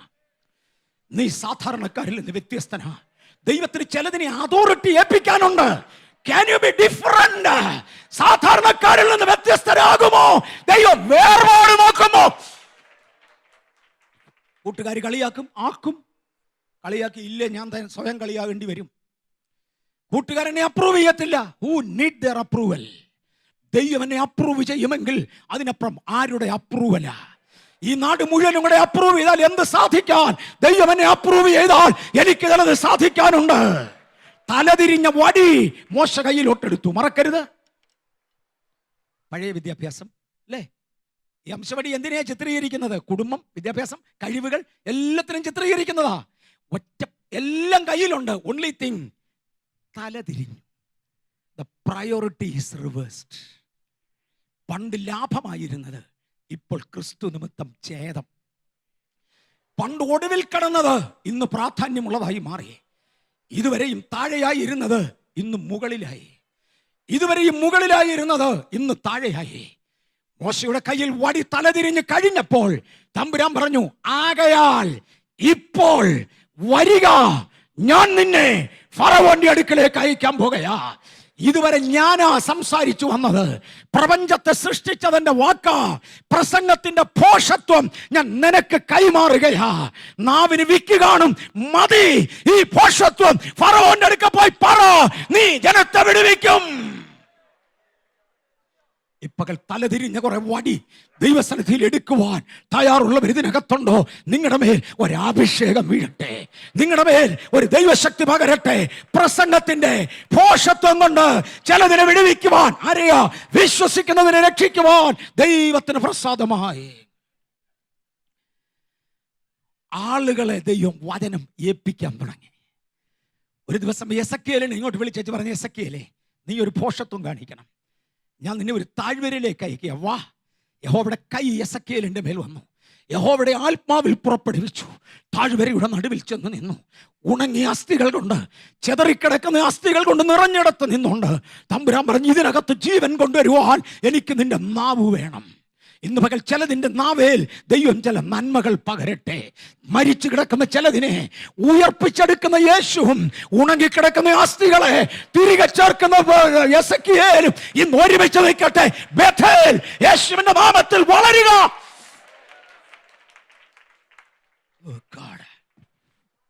തകർന്നു കിടക്കുന്ന ചില ബിസിനസ്സുകൾ, പൊളിഞ്ഞു കിടക്കുന്ന ചില ഭവനങ്ങൾ ഇപ്പകൽ പണിയപ്പെടട്ടെ.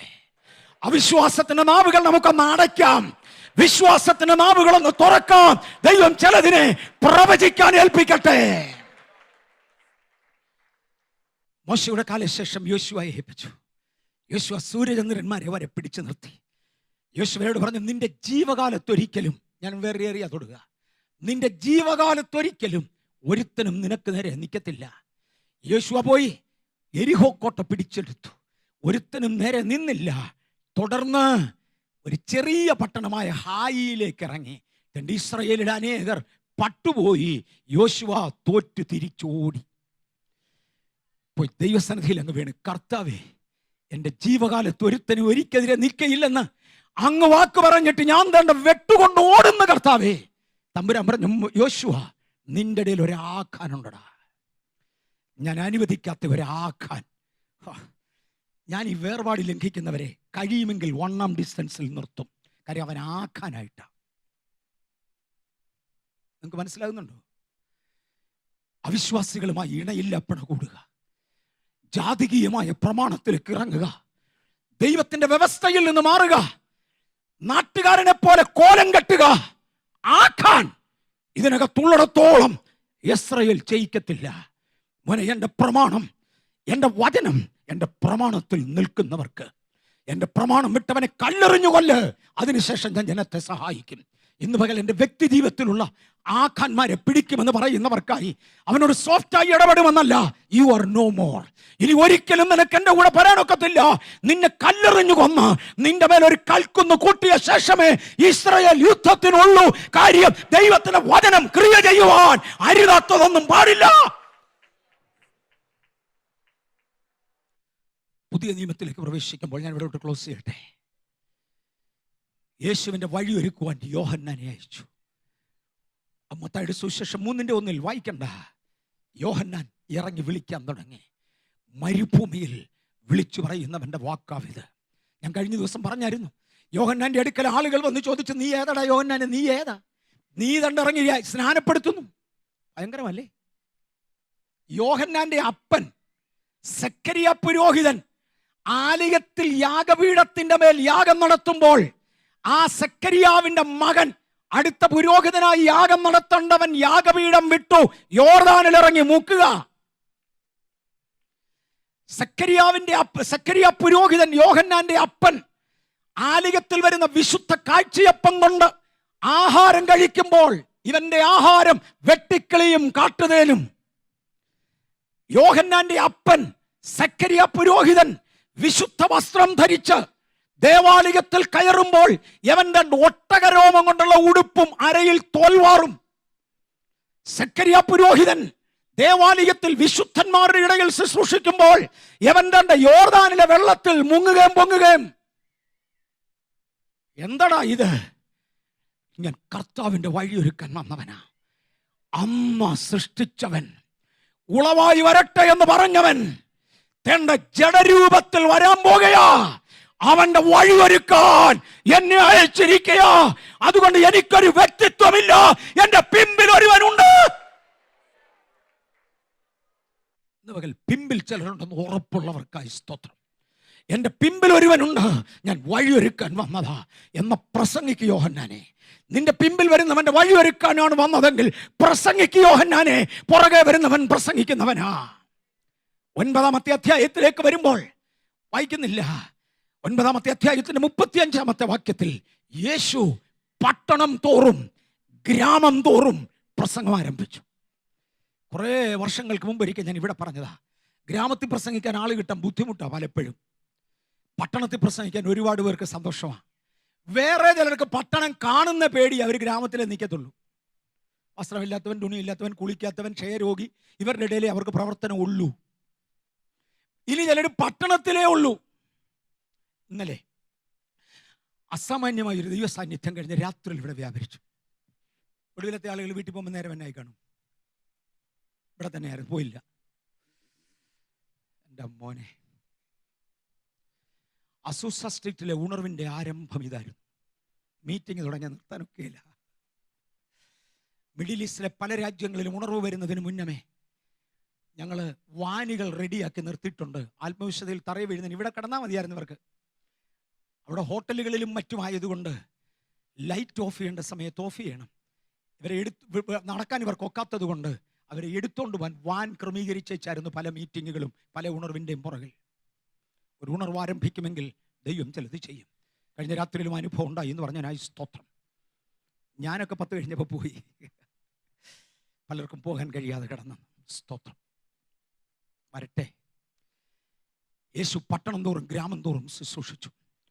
ഇന്നലത്തെ ഹെവി മൂവ് ഇവിടെ നടക്കുമ്പോൾ ഒരു മനുഷ്യന്റെ ശരീരത്തിൽ നിന്ന് ആത്മാവിനെ ദൈവം വെളിയിൽ കൊണ്ടുപോയി. കഴിഞ്ഞ രാത്രിയിൽ ഇവിടെ നടന്നതാ. ആത്മാവിനെ ദൈവം വെളിയിൽ കൊണ്ടുപോയി. നരകത്തിലെ ശിക്ഷയുടെ ഒരു ദൃശ്യം ഒന്ന് കാണിച്ചു. ഒരു പടമൊക്കെ വരച്ച് എന്നെ കാണിച്ച് ഇങ്ങനെയൊക്കെയാ കണ്ടത്. പണമുണ്ടാക്കാൻ വേണ്ടിയും സ്ഥാനം വലിയതായി സൂക്ഷിക്കാൻ വേണ്ടിയും വചനം പ്രസംഗിക്കുന്നവരുണ്ട്, ഒത്തിരിയുണ്ട്. ഒന്ന് അവൻ്റെ കാശ്, 2 അവൻ്റെ സ്ഥാനം, അവൻ്റെ ഗമ. പരിശുദ്ധാത്മാവ് ഇന്നലെ അദ്ദേഹത്തോട് പറഞ്ഞ വാചകം, അങ്ങനെ പ്രസംഗിക്കുന്നവരെ കൈ തന്നെ കരിക്കും, നാക്ക് തന്നെ കരിക്കും. അലറി അലറി അലറി നിലവിളിച്ചുകൊണ്ട് നൂറ്റാണ്ടുകളോ ഒരു കണക്കൊന്നുമില്ലല്ലോ, സഹസ്രാബ്ദങ്ങൾ നിത്യനരകത്തിൽ കഴിയും. പട്ടണത്തിൽ തന്നെ പ്രസംഗിക്കാൻ ഇറങ്ങല്ലേ, ഗ്രാമത്തിൽ തന്നെ കൊണ്ട് ഒതുങ്ങല്ലേ. യേശു പട്ടണം തോറും ഗ്രാമം തോറും പ്രസംഗിച്ചുകൊണ്ടിരുന്നു. പ്രസംഗത്തിന്റെ പോഷത്വത്താൽ അനേകരെ രക്ഷിച്ചു. ഈ യേശുവിനെ കുറിച്ച് കൊലോസ്യ ലേഖനം 1:18 പറയുന്നത്, ആ പദം വായിക്കുന്നത് കൊള്ളാം.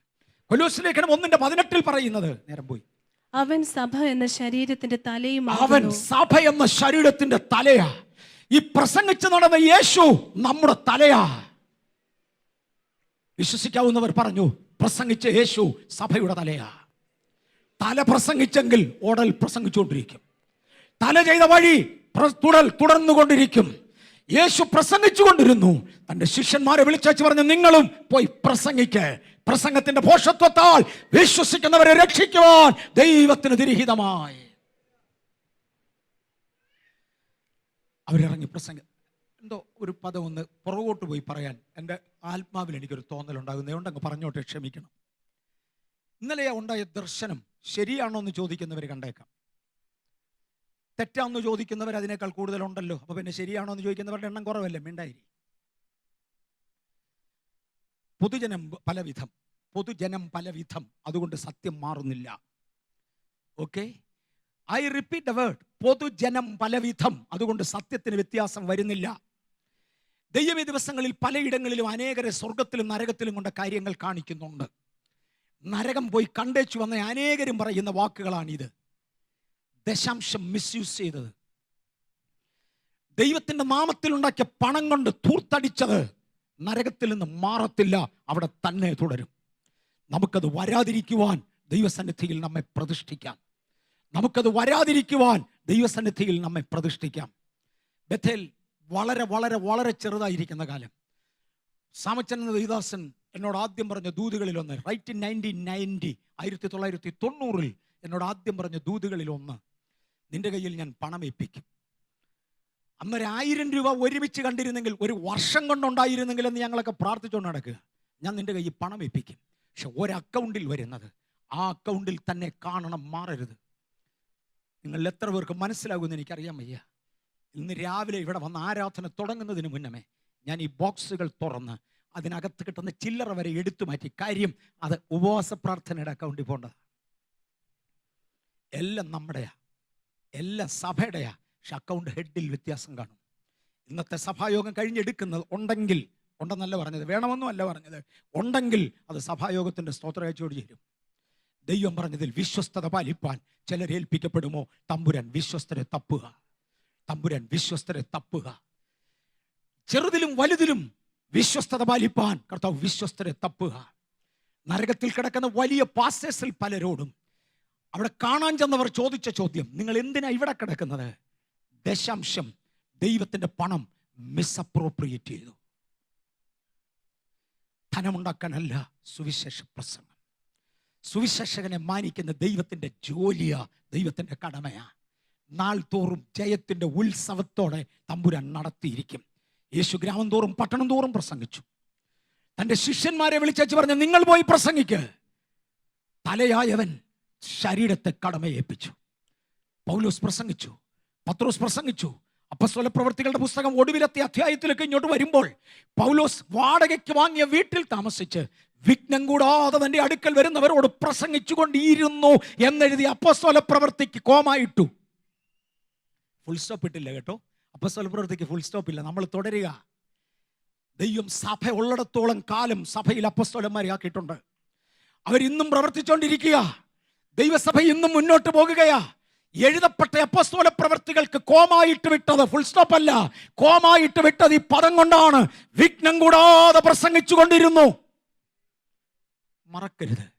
വെളിപ്പാട് പുസ്തകത്തിന്റെ വായിക്കണ്ട, വെളിപ്പാട് പുസ്തകത്തിന്റെ 14-ാം അധ്യായത്തിന്റെ 6-ാമത്തെ വാക്യത്തിൽ ദൂതന്മാരെ അയച്ച് തമ്പുരാൻ പ്രസംഗിപ്പിക്കും. പ്രസംഗം ദൈവത്തിന്റെ മെതേഡ. വിശ്വസിക്കുന്നവരെ പ്രസംഗത്തിന്റെ പോഷത്വത്താൽ രക്ഷിക്കുന്നത് ദൈവത്തിന്റെ തീരുമാനമാണ്. ഇന്ന് പകൽക്കാലം ചില ഏറിയകളിൽ പ്രയാസം അനുഭവിക്കുന്ന ദൈവമക്കളെ, ഒരു ദിവസം കൊണ്ട് നിന്റെ മറുപടി വരുമെന്ന് തെറ്റിദ്ധരിക്കരുത്. നോ. പ്രശ്നത്തിന്റെ ഇന്ന് രാവിലെ ഞാൻ ഇത് വെച്ച് മെഡിറ്റേറ്റ് ചെയ്ത് പ്രാർത്ഥിച്ചു, കർത്താവേ എത്ര ദിവസം കൊണ്ട് എനിക്ക് ചർച്ചിനോട് എന്തെങ്കിലും പറയാൻ ഒക്കുമോ? കർത്താവ് എനിക്ക് പല പ്രാവശ്യം പറഞ്ഞ ഒരു മറുപടി എൻ്റെ ഓർമ്മയിൽ കൊണ്ടുവന്നു. അബ്രഹാമിനോടുള്ള എൻ്റെ വാഗ്ദത്തം നിവർത്തിക്കുവാൻ നൂറ്റാണ്ടുകൾ എടുത്തടാ. കാര്യം വാഗ്ദത്തത്തിന്റെ വലിപ്പം അത്രയുമാ. ഹല്ലേലൂയ. യോസഫിനോടുള്ള എൻ്റെ വാഗ്ദത്തം നിവർത്തിക്കാൻ ഒരായുസ് മതിയായിരുന്നു. കാര്യം വാഗ്ദത്തം മറ്റേതിനേക്കാൾ ചെറുതാ. അബ്രഹാമിനോടുള്ള വാഗ്ദത്തം നിവർത്തിക്കുവാൻ തലമുറകൾ എടുത്തു, നൂറ്റാണ്ടുകൾ എടുത്തു. നിങ്ങളുടെ മേൽ ദൈവം ചെയ്യുന്ന ക്രിയയുടെ വലിപ്പം അനുസരിച്ച് സമയം ദീർഘിച്ചെന്ന് വരും. പക്ഷെ ഒരു കാര്യം മറക്കരുത്, ദർശനം വൈകിയാലും അതിനായി കാത്തിരിക്കുക, അത് വരും നിശ്ചയം. ഇന്ന് പകൽ ജീവിത പ്രശ്നങ്ങൾ അനുഭവിക്കുന്നവർ ഇതിനകത്തുണ്ട്. ചിലതിനെ രക്ഷിച്ചെടുക്കുവാൻ തമ്പുരാന് താല്പര്യമുണ്ട്. ദൈവത്തിന്റെ മെത്തേഡ്, പ്രസംഗത്തിന്റെ പോഷത്വം. ഇന്ന് പകൽ പ്രസംഗത്തിന്റെ പോഷത്വത്താൽ, വാക്കുകൾ പോഷത്വമെന്ന് തോന്നിയാൽ, ലോകത്തിന് അംഗീകരിക്കാൻ പ്രയാസമെന്ന് തോന്നിയാൽ, ദൈവം അവരെ കണ്ട് ചിരിക്കുന്നു, അത്യുന്നതൻ അവരെ പരിഹസിക്കുന്നു. കാര്യം ദൈവത്തിന് അസാധ്യമെന്നൊന്നില്ല. ഇന്ന് പകൽ വിശ്വസിക്കുന്നവരെ എഴുന്നേറ്റു. Worship team please do come. വിശ്വസിക്കുന്നവരെ എഴുന്നേറ്റോ. എൻ്റെ ആവശ്യത്തിലേക്ക് ദൈവം ഇറങ്ങാൻ പോകുകയാ. എന്റെ ആവശ്യത്തിലേക്ക് ദൈവം ഇറങ്ങാൻ പോകാമെന്ന് വിശ്വസിച്ചു. നിങ്ങളുടെ വലിയ പ്രശ്നങ്ങൾ ദൈവസന്നിധിയിലോട്ട് നിരത്തിവെക്ക്. നിങ്ങളുടെ വലിയ പ്രശ്നങ്ങൾ ദൈവസന്നിധിയിലോട്ട് നിരത്തിവെക്ക്. ഈ സ്റ്റേജിൽ നിന്നുകൊണ്ട് വിശ്വാസത്താൽ, പ്രവൃത്തികളിലുള്ള വിശ്വാസത്തിൽ മനുഷ്യന് പോഷത്വമെന്ന് തോന്നുന്നത് ഈ പകൽ വിളിച്ചു പറയുവാൻ ഞാൻ ദൈവകരങ്ങളിൽ ഏൽപ്പിക്കപ്പെടുകയാ. അവരവരുടെ പ്രശ്നങ്ങൾ ദൈവകരങ്ങളിൽ കൊടുക്കാം. എൻ്റെ പ്രശ്നമല്ല നിങ്ങളുടേത്. നിങ്ങളുടെ പ്രശ്നം അടുത്ത് നിൽക്കുന്ന ആളിൻ്റെ പ്രശ്നമല്ല നിങ്ങളുടേത്. അവരവരുടെ പ്രശ്നം ദൈവസ്ഥലത്തേക്ക് കൊടുക്കാം. കർത്താവേ, ഈ ജനത്തെ ഞാൻ അങ്ങയുടെ കരങ്ങളിൽ തരുന്നു. വിവിധ ആവശ്യങ്ങളിലും പ്രശ്നങ്ങളിലുമായിരിക്കുന്നവരെ ഇന്ന് പകൽ അവിടുത്തെ കയ്യിലേക്ക് തരികയാണ്. ഇന്ന് പകൽ അവിടുത്തെ കയ്യിലേക്ക് തരികയാണ്. ഇന്ന് പകൽ യേശുവിന്റെ കരങ്ങളിലേക്ക് തരികയാണ്. ഒരു വലിയ ദൈവിക വിടുതലിനായി ഞാൻ വിടുതൽ കൽപ്പിക്കാൻ പോകുക. കർത്താവേ, ഞാൻ വിശ്വസിക്കുന്നു. അടിയന്റെ നാവിന്റെ മേലൊരു പ്രത്യേക അനുഗ്രഹം വേണേ. ഓ ഗാഡ്, ദൈവം എന്നെ തന്നെയാണ് ഇതിനകത്ത് വളരെ ഉപയോഗിക്കാൻ പോവാ. എൻ്റെ നാവിന്മേൽ എനിക്കൊരു തരിപ്പ് അനുഭവപ്പെടുന്നുണ്ട്. അതൊരു അഭിഷേകത്തിന്റെ അടയാളമാണ്. ഇതിനകത്ത് ചിലർ ഇന്നലെ മുതൽ എന്നോട് പറയുന്നുണ്ട്, ഇന്നലെയല്ല കഴിഞ്ഞ ദിവസങ്ങൾ മുതൽ പറയുന്നുണ്ട്, എൻ്റെ കയ്യിൽ ഒരു മരവിപ്പ് അനുഭവപ്പെടുന്നു. ചിലർ പറയും എൻ്റെ ശരീരത്തൊരു മരവിപ്പ് അനുഭവപ്പെടുന്നു. ചിലർ പറയും എൻ്റെ കാലയിൽ ഒരു മരവിപ്പ് അനുഭവപ്പെടുന്നു. അതൊരു അഭിഷേകമാ. ഹല്ലേലൂയ. ശരീരഭാഗങ്ങളിൽ ദൈവിക അഭിഷേകത്തിന്റെ ചിഹ്നങ്ങൾ അനുഭവിക്കുന്നവർ അവരുടെ കരങ്ങൾ ഉയർത്തിക്കോ. ഞാൻ ഇന്നൊരു കൽപ്പന വിളിച്ചു പറയാൻ പോകുകയോ. യേശുവിന്റെ ബലമുള്ള നാമത്തിൽ തീരാത്ത പ്രശ്നങ്ങളെ ഈ സഭയിൽ നിന്ന് അഴിഞ്ഞു